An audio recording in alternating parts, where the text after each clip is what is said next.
Good morning, Global Women Fresh community. How is everyone this morning, afternoon, evening for those in Europe? Excited to be here this morning with our speaker, Priscilla. Welcome to Global Women Fresh. Hi, And Julie. Oh, Carbell Clark. Yes. Good morning, everyone. hi. Good to see you, Awesome. Priscilla. Well, Good to Sorry, see you, Julie, go Carmel. ahead. Hi, Julie. I'm so excited to be here. It's such a pleasure and an honor to be part of this group and to talk today in this podcast. Really looking awesome. Well, forward to this conversation.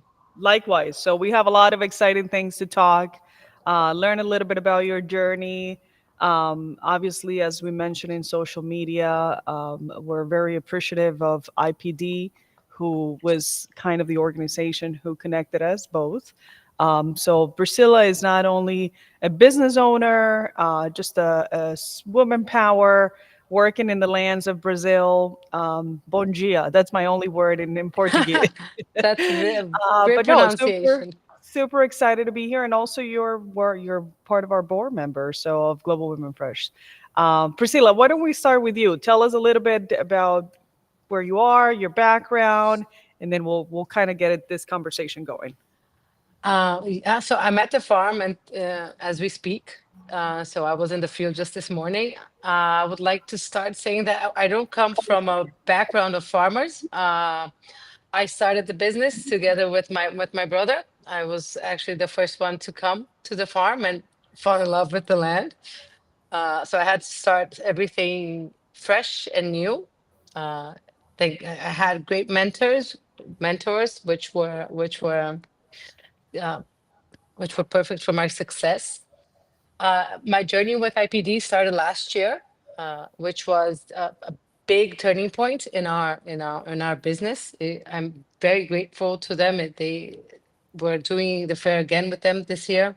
We had big clients come through them. It shaped us as business people in this industry, which everything is new. So, and a couple of years back, I became the ESG director for Abra Frutas, which is the Brazilian Association of Fruit Producers. With a, so my journey in sustainability started a couple of years back, which has been very fulfilling, and not only fulfilling, but it has been a great. I have learned so much through this, and this has taken me a lot of new places. And now I'm part of the board of the Brazilian government to talk about fresh produce. So this is me. I I'm a love grape it. I and love mango it. producer, And and then, and the uh, no- and then, a mother. You have kids, I or yes, I have a daughter, a 5-year-old daughter called Elisa, the big okay, love of my life. So yeah, I'm a beautiful, mom. beautiful, awesome, Yeah. awesome. Well, this is fascinating. And Carmel, how are you doing this morning? Oh, I'm doing great. I got my coffee, so I'm doing well now. Right?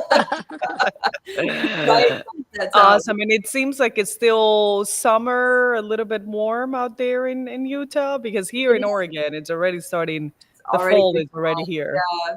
No, yeah, it's still in the mid to high 80s here, enough to hang out by the pool, which is lovely.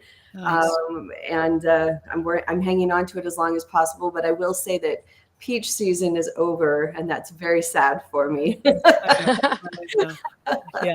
Well, tell us, Priscilla, a little bit. So obviously, Brazil right now is in the center of a lot of, Yeah. if you open up the Wall Street Journal this morning, then you'll see that there's a lot of things in the news. But we'll focus more the conversation about produce. Obviously, very briefly, if you can just share your thoughts, as people were getting. Unfortunately, we mentioned that we would not be able to participate at Fruit Attraction, but as people were getting ready to, everyone is. Oh, Oh, Julie, Julie dropped a little bit. Okay, well, Priscilla, just go ahead and pick us up and tell us a little bit more as for the. yeah, we've been directly affected by the tariffs, as a lot of you know. We have been charged with a 50% tariff right on the week that our season was going to begin. So it was it got us all by surprise. It, but fortunately, there are people that are sending mangoes to the US, especially because there are no other mangoes for the US to buy during this small window that we have. For grapes, the truth is we're not directing grapes to the US. We're directing it to every other market. So we're not even considering sending grapes to the US for this season. Uh, how can I say this without getting too political? It's it, I see it as a fight between eagles, like eagle. The Hmm. Hmm. it's really it's affected us in many ways, but it has forced us to look to other markets. So we continue life as usual, and let's see how the American consumer is going to react once the mangoes start getting in the market with a bit higher price. We'll Right. see. Yeah, Yeah. we'll see. Totally. So yeah. Yeah, and I think that that's as you're coming from the farm. Just a few minutes ago, you were running from the farm to the Yes. to this podcast. Um, Obviously, we talked a little bit in the past, and you've mentioned, obviously some of the challenges that you have endure as a women leader in the Brazilian culture and the Brazilian farming aspect of it. Why don't you share a little bit about that journey with us? It is a curious journey, and I learn. I don't think I've even close to mid journey yet, because it's a constant learning a process. When I got here, I was very much a city girl, so I had no idea of how things worked in the field and people's pains, and what how I thought I could help everyone. Uh, but when I was too nice, people just took advantage of me being too nice. And it took me a while to understand that. And then I started becoming too harsh. No one in the farm could talk to me, just my direct employees. And I became this person that it wasn't me. And now I'm trying to balance this. How do I be how to be a leader without being harsh, or without being too soft. And being a woman, especially in Brazil and from the city and not the field, it's tricky, because some people I have heard, like, you don't know anything about the fields, or no, this is not the job for for a woman. But I have managed. I try sometimes. I try to enforce, no, this is what I want, that's what you're going to do. And it's been tricky trying to find my voice on all this. But I'm managing, I think, hopefully. And I come from a Lebanese background. My father's Lebanese. My so he came to Brazil, so it's something that was very cultural in my family as well. And working with my brother and proving myself to my father was something that I thought I had to do. So it was all this deconstruction of who am I, and who what is my voice, and what type of leader I am. Mhm. And it's been I've trying to figure it out, how to be this person that I aim to be, that not this harsh leader, but not someone that's perceived as soft and that lets anyone do whatever they want. And well, and that was part of a journey. And when I got pregnant with my daughter, as soon as I gave birth during the pandemic, and my husband almost died as soon as she was born with a heart condition.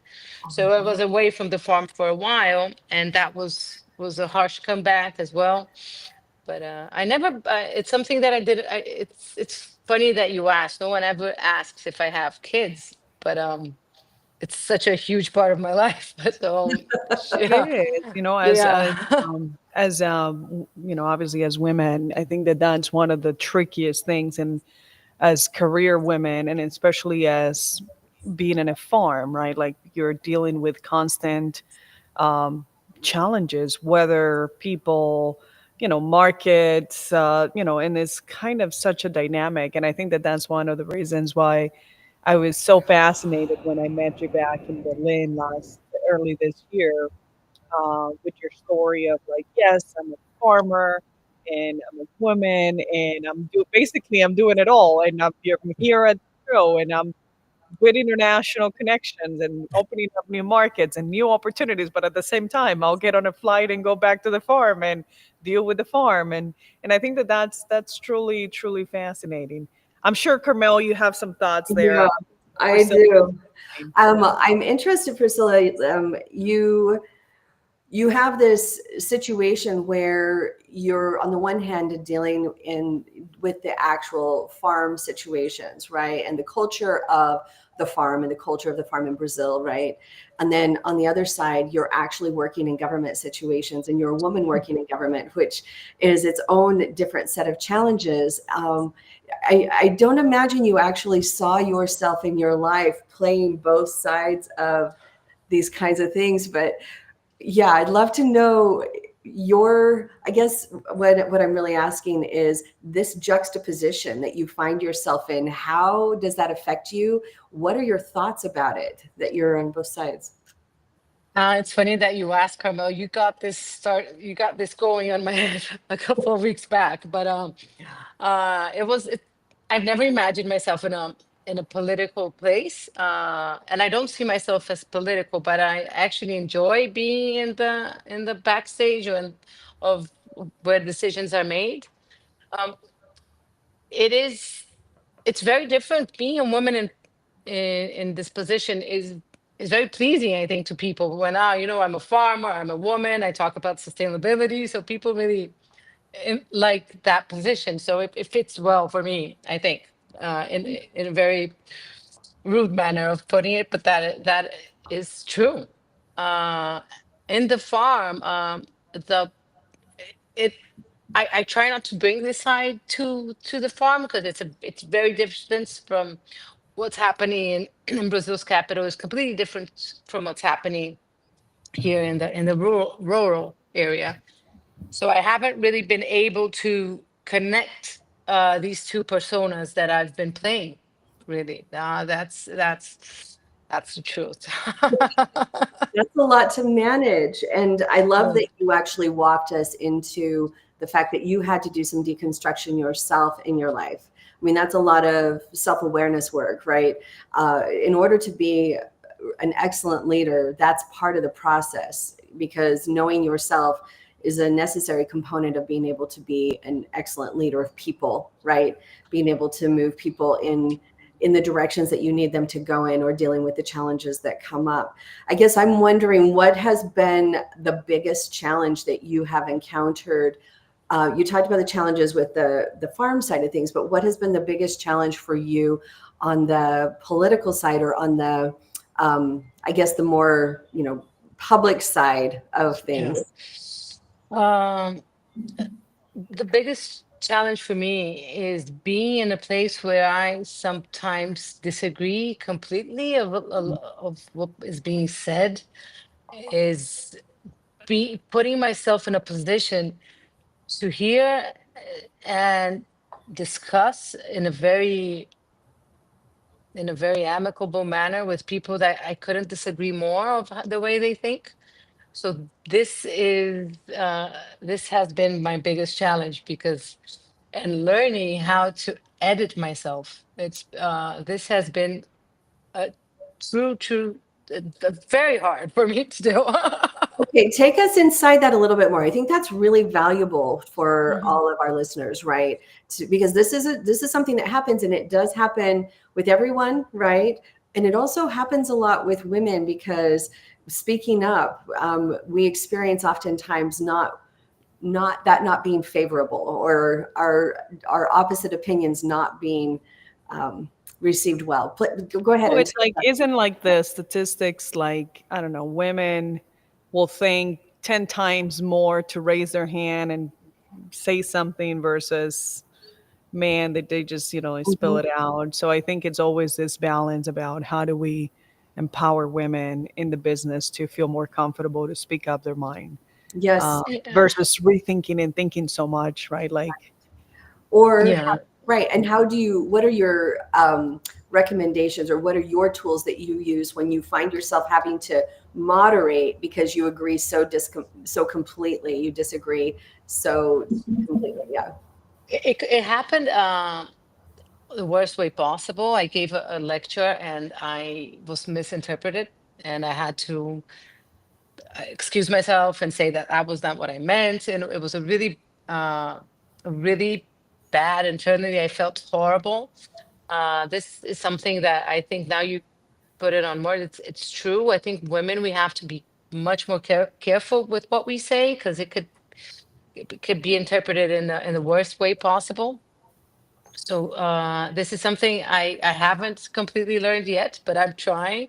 So what I've been doing, I have been taking acting classes so I can better be this persona, and how I make my words as clear as possible, how my dictation goes, and training what I'm gonna what am I gonna say. I've Mm-hmm. been practicing a lot, and trying not to take things to a personal level. Um, Uh, this is this this is I'm trying. I haven't really managed yet, but I've been trying. And I think what it reflects in my team in a very positive way, because I have a all women team in the office. So when they know that their leader is putting herself on in this position of being in a place where a lot of times I've perceived as the enemy, because I'm in agriculture, and agriculture here in Brazil is seen as people that take forests down and etc. etc. It's been I think it inspires a lot of people. The first time I heard that I inspired women, for it was from a person that I admire so much. So this is it has been a real challenge, but very, very fulfilling in a very personal level, I think. I yeah. don't know if I answered your question, because I went a little bit too far. No, actually, you did. And I think talking about how learning how to be like teaching yourself how to be very precise in your language, what you're saying, is an important factor here, as well as choosing to take acting lessons so that you can present in a certain way. That's quite forward thinking. And one of the things that you just said that I think really bears repeating is learning how to not take things personally. I think that's probably one of the big takeaways from today, as we're having this conversation between, the things that you're doing out on the farm and what you have to do there versus now having to, show up in a very strong but completely different way in the capital, right, with all of the political parts that are going on, not taking things personally. um, so I guess I want to know, how did you come to that particular, is there a story behind that, like you came to, like, I can't take things personally? Actually, well, I haven't really managed completely. It's something that I'm working on, but in the I'm a very spiritual person. I've been part of groups since a long time, and there's a book called I don't know how to say it in English, but it's the Five Commitments. Mm-hmm. Uh, and there's one of them is don't take anything personally. And uh, I've been, yeah. So I've been it's Don Miguel Ruiz. Don Miguel, exactly, yes. exactly. And I've been trying for a long time, but I didn't know the extent was gonna get until I put myself in a public position, and things got to me at a very personal level. It all started with this particular speech that I gave that I was misinterpreted, and I felt as the most horrible person ever. I was really, really bad. So starting in that point, I began to think, this cannot affect me as much as it can. This is not my only role. I have all these other roles. How am I gonna be like completely whole in the other roles if this is taking a toll on me? Right. So this has been an exercise I've been doing. Yesterday I had an example. The this person from a government sector, which is not someone high up, but mistreated me in a very rude way. I wanted to cry, but I couldn't cry, and so I had to stop and think. This is more about her than about me. I'm I'm not going to read into this, and but it takes a lot of I have to breathe like a hundred times. And try not to look at it. This balance to find my sensitive side with my businesswoman side has been a green zone, a gray zone that I haven't really figured out, but I'm hopefully I want to be the type of leader that shows sensitivity in some level. Yeah. And this has not been easy at all. And um, taking a little bit of that concept, Priscilla, when obviously, as you mentioned, you're part of different board members and board of directors. So when you look at the industry of Brazil, the produce industry, the fresh industry, um, a couple of things is like, what do you see? What are some of the things that excite you about the future of the industry? uh, but like from a diversity lens, like how do you see that women playing a role? And as you think globally, what are some of the things that you see that, Global Women Fresh can step in and be that community for this women around the world in Brazil? well, surprisingly, there are so many women in fresh produce in Brazil. So many, a lot of more and more in the fields, but we're starting to see a shift, a forceful shift. For example, women in tractors, or women in heavy machinery, and women decision makers. This is something that we have noticed for a while. There are a lot of women. There are maybe not as much in decision level making, but I think it's something that we're definitely aiming at. Brazil is the world's third largest fresh produce producer. So Mm. we have a huge opportunity to explore because we're way down in exports. And women tend to be very good negotiators, and I think globally we have less rejection than inside Brazil. I think women have more difficulties in Brazil because a lot of women, especially in farming or in levels that are less higher, lower down in the hierarchy, women are sole providers for the whole family. So sometimes people forget that when women don't come to work, is that they have to take care of their whole family. So this is very much this is very true in Brazil, that we see women as the sole providers. So we have a huge opportunity to talk to these women because they don't have to be like men. Sometimes they're expected to, but they don't have to. So this is something we have as a leader in this industry in this country, is something that I would love to tackle, is how to inspire women to be women inside this industry, and not play the role of men, because not I don't want to badmouth men, because I think everything works in balance, but it's an opportunity, as a board member of Global Women Fresh, I would love to talk about. Yeah, no, I think that finding your voice as a leader it's a journey, and I think that that's Yeah. something that as you put years of devotion in your career and you get exposed to all the good and the bad that our industry have to all the different challenges and yes and great things that our industry have. I think that those are the things that shape you as a leader. But specifically for women, I think that it's a big one, right? Like trying to find a balanced voice that allows collaboration, growth, opportunities without you know being too harsh or being too sweet or being too this. Like always the managing the pendulum, that it's not too much to the right or too much to the left. I think that that's a big one in everyone's career. And I think for me in my journey, I also dealt with that, a lot of that, right? At the beginning, I also wanted it to be more harsh because once again, it's a very heavy male dominated industry. So you don't want to be taken as a weak leader. And quite honestly, in many situations, as the only women in the room, you felt like you had to be a little bit tough, right? Like from everything, like tough, how you dress and how the Yeah. colors you wear, the attitude.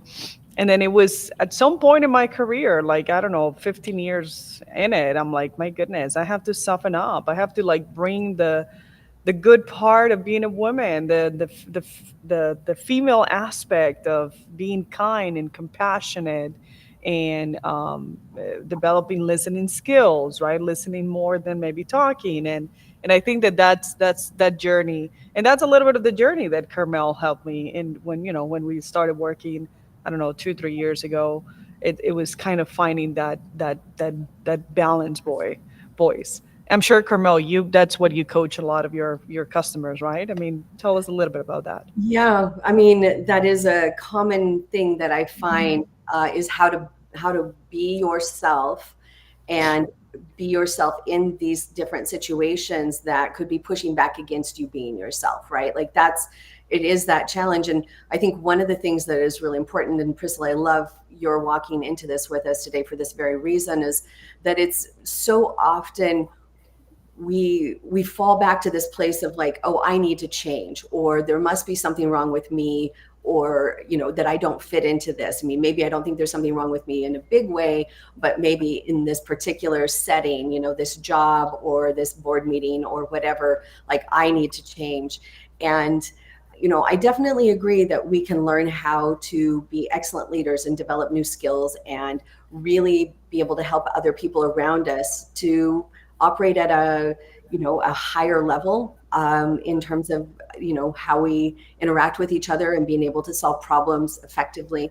At the same time, I think it's really important as women and as leaders sitting at the table that we recognize from that fundamental place inside that I don't need to change to be able to do a very good job, right? Like I can be super brilliant and incredibly competent and intelligent. And if other people have, difficulty with that, then they're going to have to catch up to that, right? Like, and that can be hard because that we don't want conflict, but that can sometimes create conflict, can't it? Right?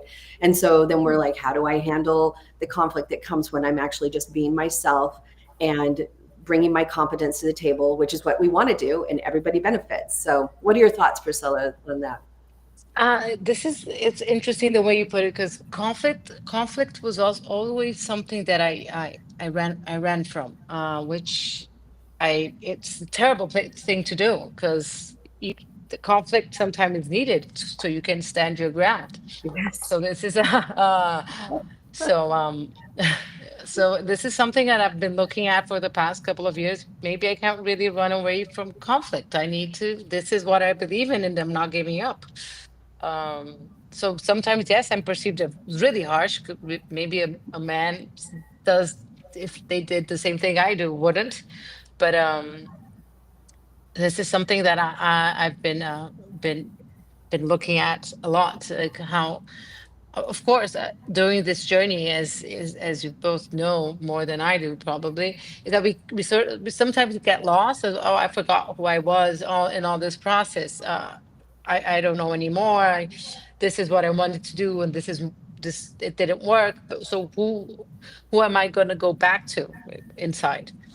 So, but I'm looking forward to get to a place where I can bring all my qualities and just be myself without being perceived as harsh and strict or Mhm. overly sensitive. Because sometimes I speak to my team and I cry Yeah. because this is this farm. I built this farm from scratch. So this is huge, huge accomplishment for me. I get really, really emotional when I talk to everyone who's here. And sometimes people are like, What is this woman crying?" But I don't judge myself anymore for crying for and such a and big tell us accomplishment. and tell Good. us a little bit and tell us a little bit about the farm. So Luna Fruits, your mango and grapes Lina, producer. Lena, Lina sorry, fruits. Lena Yes, Fruits, and so mango and grapes producer. And yes. how big is the farm? How many acres? Tell us a I little bit wouldn't. about that. Sure.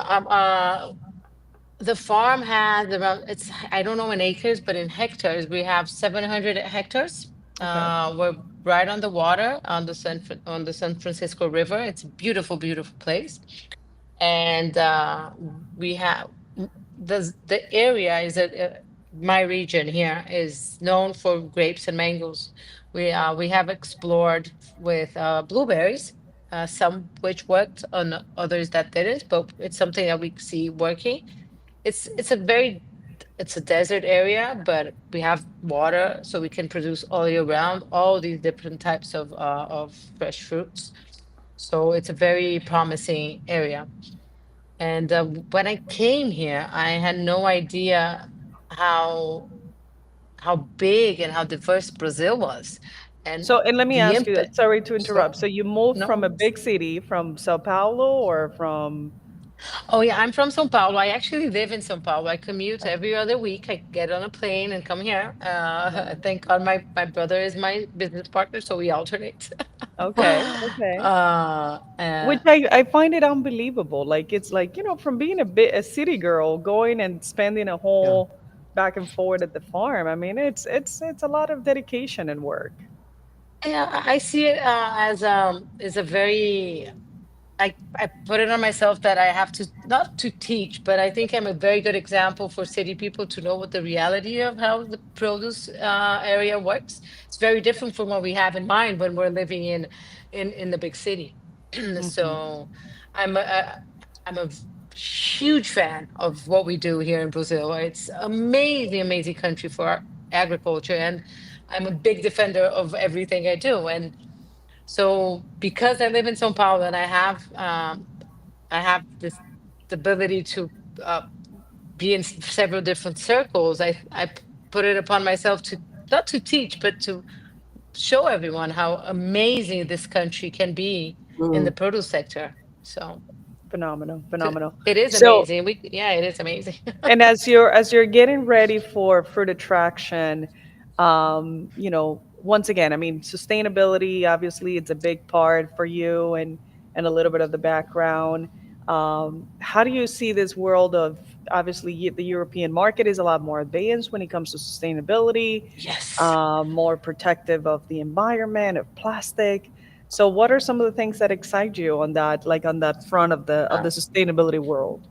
I think that we have a lot to go ahead forward in between what the consumer expects, because sometimes it's very far away from what the reality allows us to do, and how to show Brazil. We have all these certifications and all these everything that's expected from us as producers. So it's a high bar, and yes, the Northern European and in the UK consumers are much more at- attentive to the sustainability side than other places. But I think it's something we can't go back to how it was. So we've been traceability is something that e- ev- every day we have to do more. And I think other markets are going to look into this with the American market. So, no, I don't know how to say this in a better way, but isolating itself while we're looking for China, for example. And China is getting into the sustainability world. They have already proven they want to take this place from the US. We've been seeing that. So we will probably, as we open China for other fruits, we will probably use the sustainable aspect of it for the Asian market. Hmm. So it's something Fascinating. that, yeah, it is. But we have to be really realistic. I feel that sometimes the consumer end is not really realistic of what really happens. So the more we communicate, the more we show the process, the better. So I think a lot of farmers, like old school farmers or people that came before me, don't show the process too much. Hmm. So I want to put light in everything, like how we control biodiversity, all the animals we have in the farm, how we control the water, and how we look how our fruit is completely free from pesticides once we pick it. So Fascinating. but Yeah. Yeah, yeah, the yeah, educating part of the aspect of yes, educating consumers and retailers and exactly. importers of all the work that goes into managing a sustainable farm is it's a lot of work. But Yeah, going back to Carmel a I'm little bit, so I know that you guys have, obviously we have a big initiative with Global Women Fresh and Carmel with the Power Circle. You, Priscilla, were one of the participants a couple of weeks ago. Tell us a little bit more, Carmel, just for the audience to know what we're doing with Power Circle, what it means, and the invitation to them. Yeah, thanks, Julie. So Power Circle is a Global Women Fresh sponsored women's membership group, and it's an opportunity for women in the industry, women leaders. And I love that, Priscilla, you have both the farm and the corporate side of it, right? To be able to come together, and we focus on those areas that are going to help us develop ourselves as women, and also help us to, I guess, better advance ourselves in our lives in all ways, right? Like that's a huge part of what Power Circle is. We're also bringing women from all over the world to be able to connect with each other so that those relationships can build in these very real ways. It's not just networking, it's actually community building. And there's also what I'm doing in this group is bringing the coaching, and I've been an executive coach for the last 25 years. And so when I bring that in, we're actually doing the work together to, I guess, address whatever is next for these women and leaders that are coming to the group. So that's really what Power Circle is about. It's an opportunity to come together. It's an opportunity to develop ourselves and advance ourselves further, be able to create more community with each other across the world. In different ways. So that's the quick and the dirty of it. Priscilla, you came and joined us in Power Circle, and we had quite the surprising time together, didn't we? We did. Carmel had a very uncomfortable question, and I've been thinking about it since then. It's something I've been questioning. I've been asking myself, should I reach out and just talk to Carmel? Because it made me think so deeply about what I've been doing and why. I love that. That's phenomenal. Yeah. So, and the more we do, sometimes we get lost and we don't look, why am I doing this? And I sort of not got lost, but I've been doing so much, and I sort of lost sight of why am I doing all of this. So it was great, and I'm looking forward to the next Power Circle, and I've been thinking of Carmel the whole month. That's awesome. I love it. It is, That's yeah. a good paid sponsorship right there. Yes. No, but I think it's important to mention to our audience, like the whole point of Power Circle is, once again, to provide a space for women. We're very appreciative of the pro bono work that Carmel has, the time and the hours that she spent with Global Women Fresh.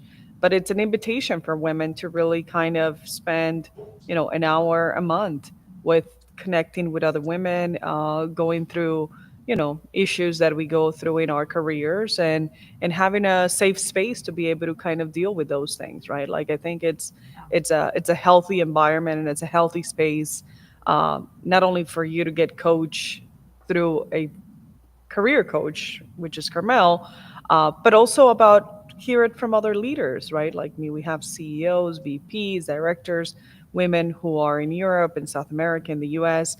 So it helps you create a little bit of that. Okay, well, you've dealt with this too.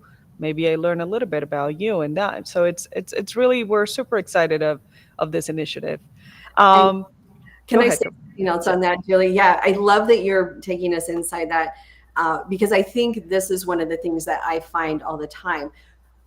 With women, we have to handle so many big responsibilities all the time, and we are accustomed to being the go-to person, the knower, the one that's on all the time, that's making decisions, responsible in making decisions. And this space in Power Circle, along with being able to connect with others in the kind of situations in life, professional women who are really doing it, is actually to be ourselves too, in this way where, okay, wait, I don't have to come with everything figured out. here. I don't have to come presenting this picture to everybody that like I got it all buttoned up super tight.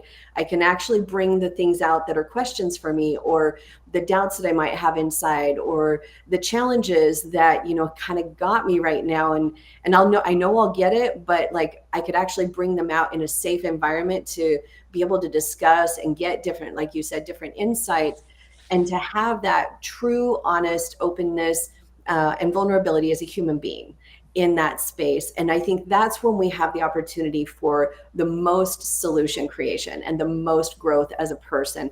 And also to just, you know, when we have that, to relax for a little bit instead of having to be on, we can actually relax and be ourselves in these other ways, like you were talking about earlier, Priscilla. Like, okay, I'm not having to be hard here, and I'm not having to be like ultra professional over here and, you know, running a mile a minute. I can actually just step back and focus on me for just a little bit.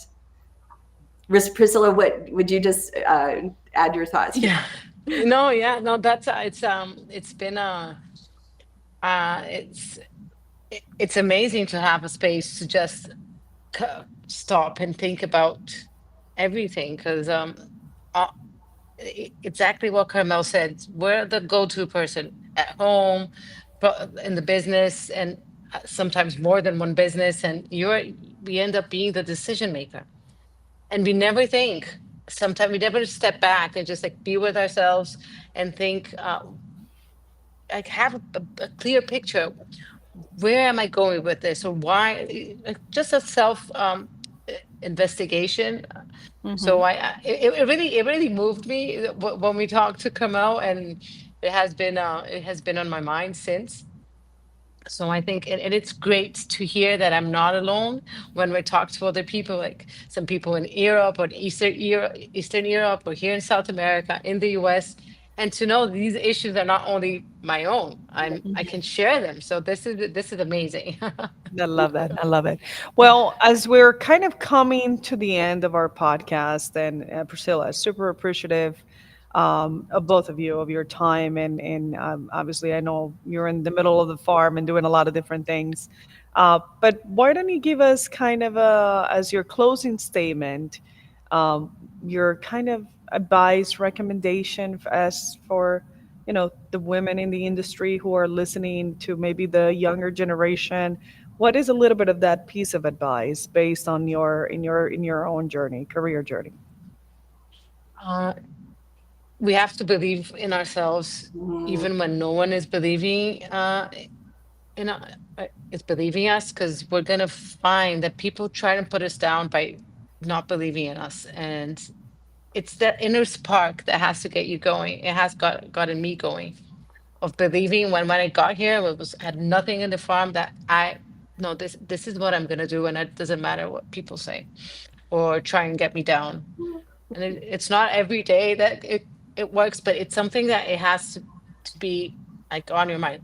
This is my belief. I'm gonna make it happen. So it doesn't really matter what you're gonna do in the industry. It matters that you believe in yourself. Mm. That's You can do whatever you want. Look at me. I came from a completely different market, and here I am producing fruit in the northeast of Brazil. I'm the best example that you can do anything you like. I love that. I love it. Well, thank you, Priscilla. Carmel, Thank any you so final much. comments on your Oh, side? I just have to underscore what she just said. It doesn't matter what you do in the industry. You just have to believe in yourself, right? Like again. Let's bring that home. I love it. I love it. Thank you, Priscilla. Thank you, Awesome. Julie. Thank you. Well, once again, just want to say thank you not only to our listeners, but also to our sponsors, to the Produce Industry Network, and then to all of our sponsors who give us the opportunity to be here. Obviously, Priscilla, you're going to be in Fruit Attraction, so we'll be reposting the audio for the podcast for those who did not get a chance to be here today. But I'm sure Fruit Attraction is going to be a great success for you guys, and yeah, we look forward to staying in touch, and then good luck in all the endeavors in the farm. We look forward to Thank you. hearing more Thank more you so pictures, much. This was so more action. fun. Thank you so much. Thank you Thank guys. you, Priscilla. Have a lovely Appreciate you day. being here. All Bye. right. Bye bye. Take care. All right. See you.